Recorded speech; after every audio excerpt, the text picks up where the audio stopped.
welcome! Hi! I was expecting you. Hello all you demons and happy Friday. Today I have a very special video for you. Here we have the specialist from the Vatican itself. Oh.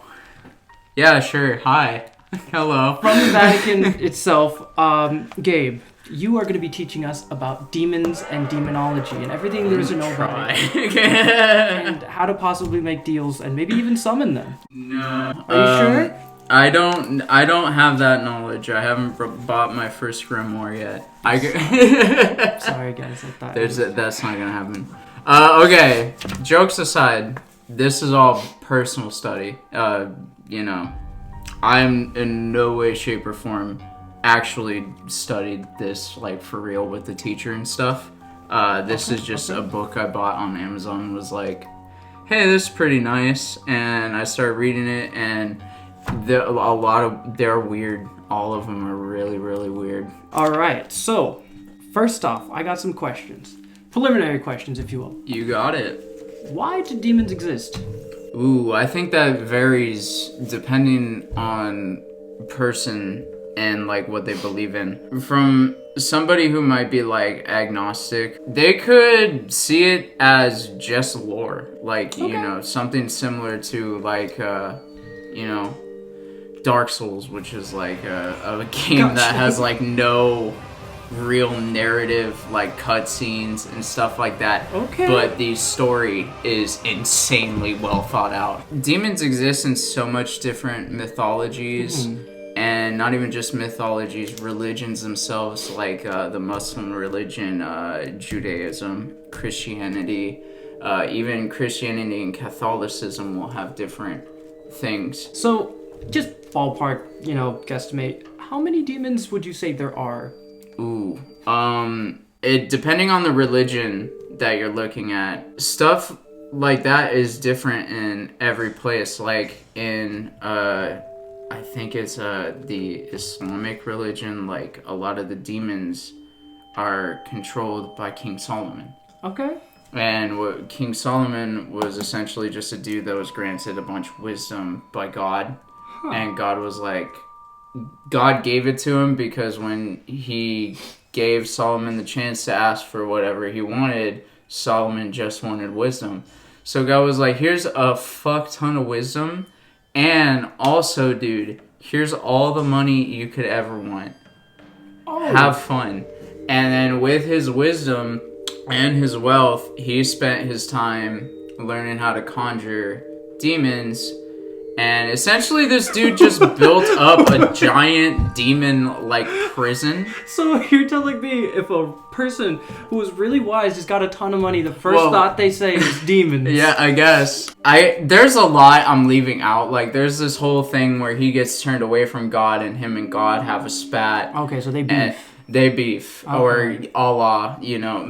We're not binary with our religions, okay? Gotcha. At least we can't be here. Like, you just can't be when you're talking about this, because it's... Everywhere? It's amongst everywhere. Every religion? Everything. Yeah, even sense. Just straight up grimoires. Like, so, demons, you've got, like, billions. They're like people. You've got the high-end demons, like Lucifer, Payman, Belphegor, however you pronounce his name, Baal, Azazel, you know, the big ones, Lilith. You got all these big name demons. These are all like they're referred to very differently depending on text. In I think it's Islam and Judaism. They're referred to as the like 72 spirits of Solomon, which those are specifically the kings of hell. Okay. And 72, but these are the kings, and each king, like here for reference on what these kings do, Payman specifically, wherever the fuck I put him, he controls 200 legions of demons. Not just 200 demons, 200 legions of demons. How many are in a legion? I don't know. Hold on. The legion was about 5,000 men in several cohorts of heavy infantry, legionaries. So a legion is 5,000. 5,000. So yeah, Paimon, what's 5,000 times 200? You know, I think we got our answer. I think we got our answer. How many demons there are? A So fuck ton of 5,000 demons. times 200. That's 100,000 demons are under just Paimon's control. So, in terms of a numerical amount of demons, it's just kind of infinite, kind of just goes on forever. Don't quote me on this. I'm not sure how demons come into existence. We're gonna quote him on this. Don't quote me on this. I don't know how demons come into existence. It's possible Lucifer could be creating demons. There's just a fuck ton, and I think they keep going because it's like you have the big bad demons, and then you have the lesser demons, and then you have just, I don't know, civilian demons. Civilian demon? You know, you got your DMV demon. Exactly. You got the DMV your public demons. service demon. Oh my god, could you imagine? Because that's the thing, right? We don't really know how hell actually is, right? It could just be a normal civilization of demons where their thing is like, we're their food. Can you truly kill a demon if, you know, there's billions of them? Like, is there a chance, you know, for example, a big one that comes up in this is Doom. So, you know, Doom guy, he'll kill somebody and, you know, they disintegrate, whatever. Are they like reincarnated? Is it like a forever fight? Like, what happens to the demon after it's cleansed or something?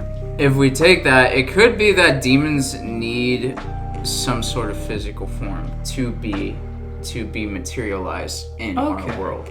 Because you never like walk down the street and all of a sudden you see Lilith from like fucking Diablo 4 walking down the fucking sidewalk, you know what I mean? Could you imagine? You're not gonna see that. So my thought, right, is since all of them are kind of possessing the living most of the time, you're never really hearing people going, I see a demon. Like, right. It's more so people just going, I think my friend's possessed, you know? You do, but normally they're... Exactly. Yeah. They're most of the time they're sleep paralysis demons, and you're probably just half dreaming. Yeah, exactly. But you know, that's neither here nor there. I think the reason why demons haven't invaded our world and the rapture hasn't begun, right, is because demons might not have a way to physically materialize in our world outside of possession. Oh. So I don't think they can have their own physical forms on the physical plane. And if that's the case. Then no, you really can't kill them because they can't die because they're not living. It could be just something where it's like, yeah, maybe they are just waiting for the rapture, and if the rapture is real. And if they are waiting for the rapture, there's a good chance we're probably just going to be straight up unable to kill them. That's a good possibility. So if demon attack, just kiss your ass goodbye kind of a deal. It's possible. Which leads me to this question. Would you say that while demons might not physically exist, they exist through, let's say, actions or ideas, or maybe inside of us? Much like, let's say you get like the intrusive thought of like, wow, that's a great view. What if I jumped and ruined everyone's day? So you brought up exactly how I was going to answer it. Okay. I think they exist in the psyche. I think a lot of what people have thought up as demons and what have built this entire lore has just been the early studies of mental disorders. Oh. It's very possible. That makes sense. I think a lot of it has to do is they live in your psyche, and they are like kind of different parts of like early studies of our brain and how it works. The ego and the super ego are represented by demons and angels, but the id and the super ego are specifically different parts of your brain. Interesting. Okay, so practically what the evil that lives inside us would be the demons. Okay. Damn, that's kind of a weird metaphorical cool way of putting it.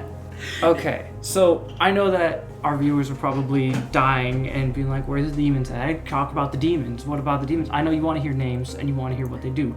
So let's dive into that. Okay. Any you want to learn about? Any you want to expand on that I've brought up? You know, I'm going to say, how about we go from least menacing / powerful / evil to most? I think if we're going to go into like some of the most evil ones, it's probably gonna be Payman and possibly Asmodeus. They're pretty fucked. Okay. And just kind of not cool. Not cool guys. I wouldn't want to hang out with them. Wouldn't want to chill with them. They're just kind of lame, bro. Hung out with Payman, tried to skin me. What an asshole. I think I want to start with Asmodeus, just because I think Asmodeus is probably one of the most, like, more common known. So Asmodeus has, like, a bunch of different references depending on where you're learning from, as do all of these things. But one constant is that Asmodeus seems to be the demon of lust. Okay. Alright, that's pretty common. One, a very powerful one in, let's say, people's psyche. Okay. Yes. A pretty interesting one, and one thing I want to highlight is how they describe how these demons look, because some of them are just so brutal and cool, and others are broke as fuck. So it's like, this one is pretty cool, because he's got 3 faces. One's an ogre, one's a bull, and the other is a ram. Holy shit. What? Which is pretty sick. Yeah. Like, I'm not gonna lie, that sounds like a heavy metal like t-shirt thing or something. That's what I thought. When I was reading up on him for this video, I was literally flipping through my little encyclopedia, and I was like, that is metal as fuck. What exactly, obviously he's Asmodeus, he seems to be targeting people's desires and lusts. Yeah. What does that necessarily entail? There's a story that he stalks this woman who has an oddly, like, modern name. That's messed up. I know it's messed up, but here, let me read my notes word for word. There was an incident in the book of Tibet where he is mad horny for a girl named Sarah. Word for word. Sarah. I'm so sorry to any viewers named Sarah. I hope Asmodeus stays far away listen, from you. I love all you Sarahs. I know about 50 of you. Sarah. Okay. Didn't expect the name Sarah to pop up in here. The most esteemed of the convent, Steve. So, yeah. But anyway, so he was mad. He was like super fucking horny for Sarah. Okay. And he was just like, aw. And then he would get jealous when Sarah would marry. So this girl married like 9 people. Asmodeus killed all of them. Oh. So he was constantly, and he wasn't sneaky about it. He said either. He just pulled up. No, he would like they would drop dead, and it wasn't a thing where they'd just die, and she's like, oh my god, I can't believe this is what's going wrong. Yeah. It wasn't like that. He would just kill him and be like, that's right, bitch. And that was it. Okay. So that would happen, and then she was like, God, what the fuck is going on? And then God sent down Raphael, and Raphael was like, look, it's his bitch ass. And then he's like, no, it's not me. And then he's like, just cook up something. It was some obscure nasty ass dish. They described it. Dubious dish. Okay. Some dubious food from Breath of the Wild. Yeah, I was gonna say. It was something like that. And they were like, cook this with your 10th husband or whatever. It'll ward him off. And so when she got married, Asmodeus was like, oh, here I go killing again. I just imagine him walking up with just like a Glock, just a modern pistol. Yeah, he's just walking up. All right. I told her 1,000 times. I'm on number 9 right now. Anyway, he goes in there, and then he's like, "Oh man, it smells like shit," and then he backs off. What? And then Raphael tracks him down and kills him. Oh, so wow, apparently, it kills. A demon but, was killed. You know what I mean? They say that in here, and I haven't found it anywhere else in this book so far, where like somebody's killed a demon. Okay. So I'm like, tracks him down and kills him. What does that mean? Yo, that'd be a crazy story. Because this goes back to what we were talking about earlier, right? Where I was like, well, it seems like they can't be killed, but at the same time, they can be killed. It's one of those things where, depending on where you're reading from, this shit gets skewed like crazy. Sometimes they can be killed, sometimes they're unkillable, and the only salvation from them is God, and then like other things. Okay. And there's a whole... It's a whole thing. There's a whole level of like conspiracies you could spin off from just that information alone. Another couple fun tidbits for you guys out there.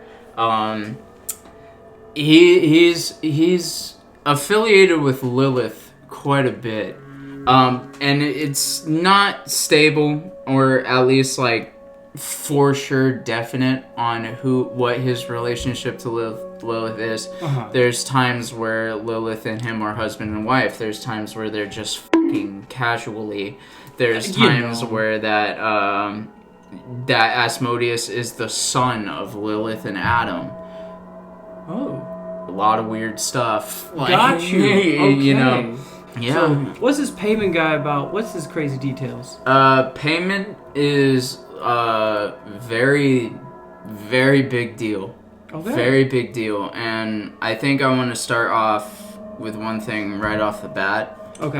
It's a movie I don't think you've seen. I keep bugging you to see it. Probably. Hereditary. Oh, I did see that. Yeah. Yeah, okay, you did see it. Insane amount of research. All the way down to his depiction in the book.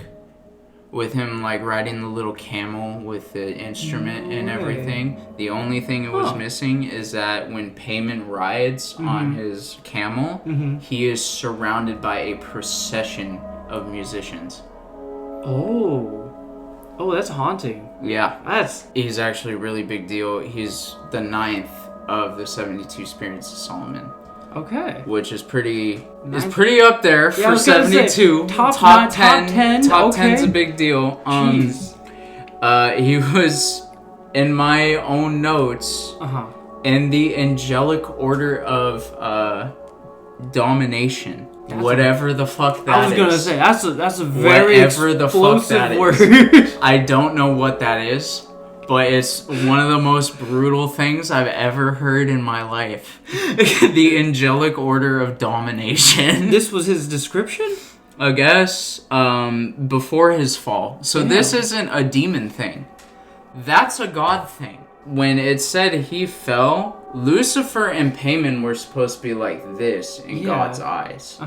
So you had Lucifer and you had Payman. They were like two of the highest angels. Okay, so they were like... And they fell together. And that's why when they fell together and Lucifer rose back up, Payman was like, I got your back, homie.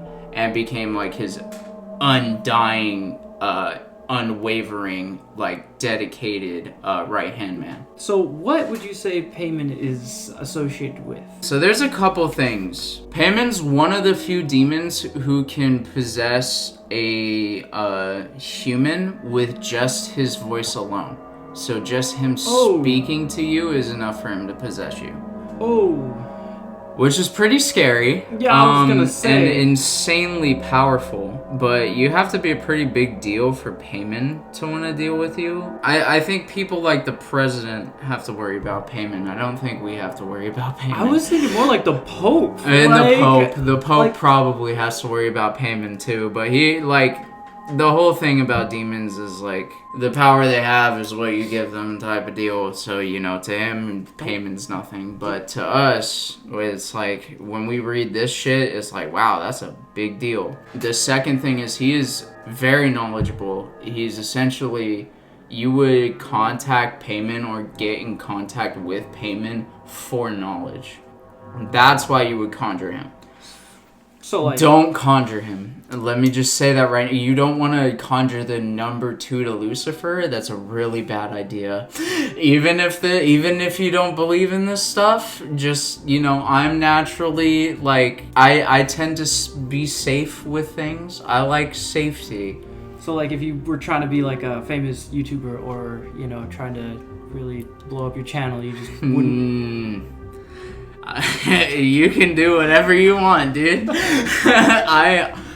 You can do whatever you want. You're an adult. You're all adults. So you can do whatever you want. But me as a human, and just as a natural person who's cautious of things, would never ever fucking summon any of these people, because it's just. So I could scratch out the whole Ouija board summoning bit.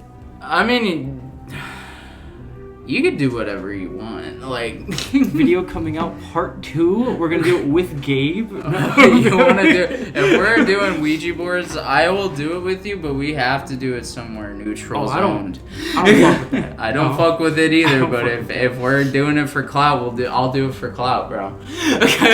You're crazier than me. No. Yeah. So 100%. Anyway, don't seek out demons. Don't Just seek don't out do demons. We've mentioned Payman, Asmodeus.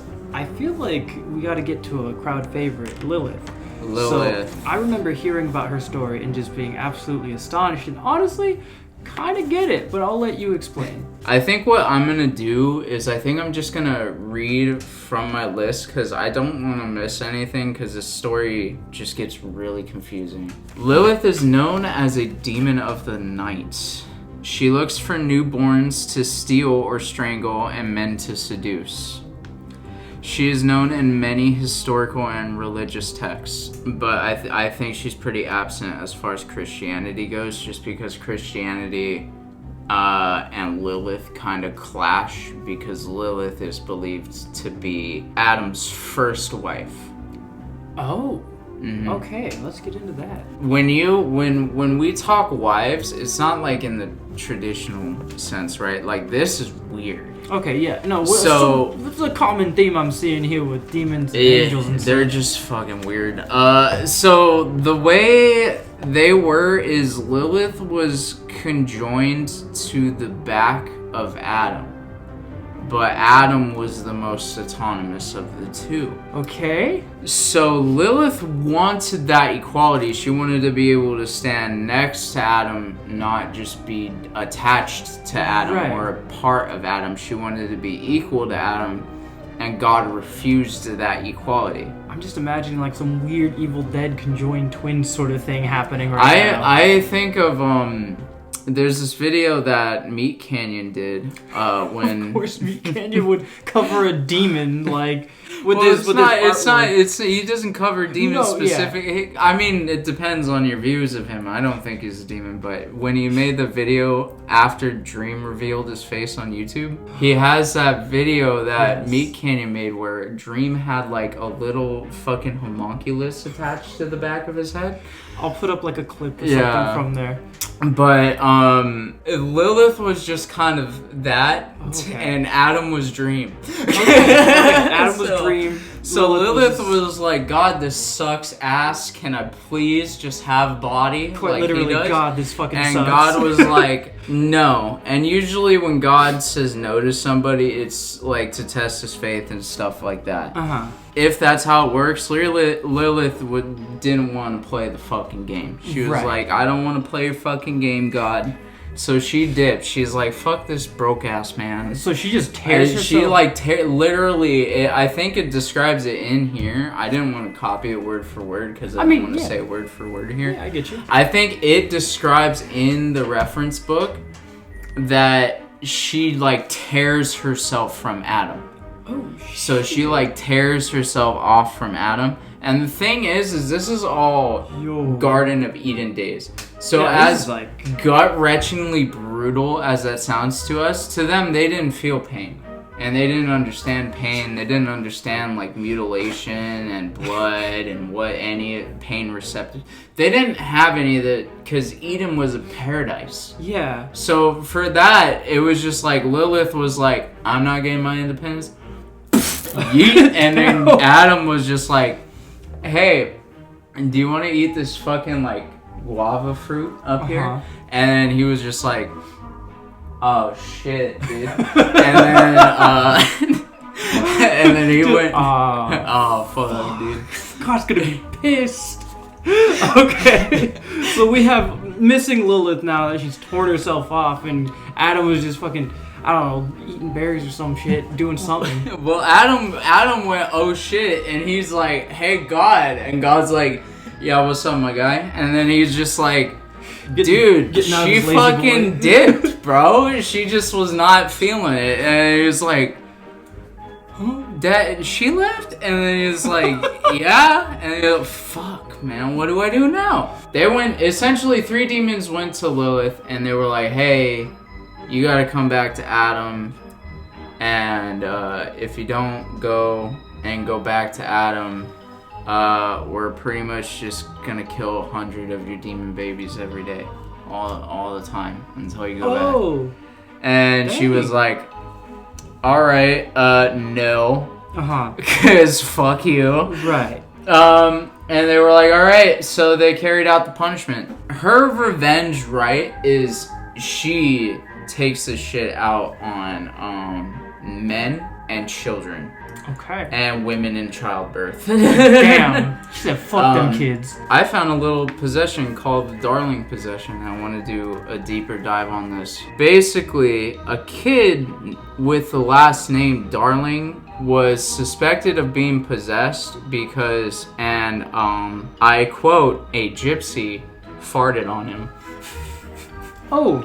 Or no, it wasn't a gypsy. It was a witch. It was just a normal witch. And then the spell was gyp with a mischief and fart with a bell. I will go to heaven. Oh, and thou shalt go to hell. So you just said, ha, fuck you, I'm gonna fart. And everyone believed it, apparently. A lot of people believed it to a really troubling degree. There was an actual woman that this kid accused of and was like, yeah, she farted on me and I got possessed type of deal. And she literally went to jail for like most of her life because everyone thought she was a witch.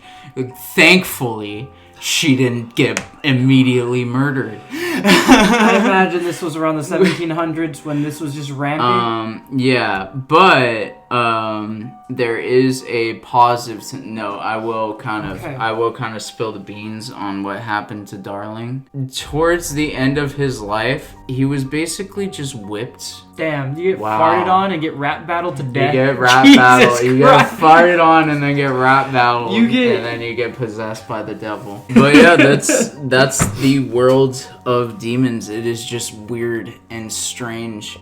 Well, there you have it. There you have it. The world of demons is quite messy and full of a lot of misinformation and real information that you might think is misinformation. Mm-hmm. But you've heard it here first from our Vatican agent, Gabe, aka Papa G on That's Twitch.tv. me, Don't forget the space. Self-taught Vatican expert. Now, before you go, I do have a parting gift for you. I see. Let me just go get it. Okay.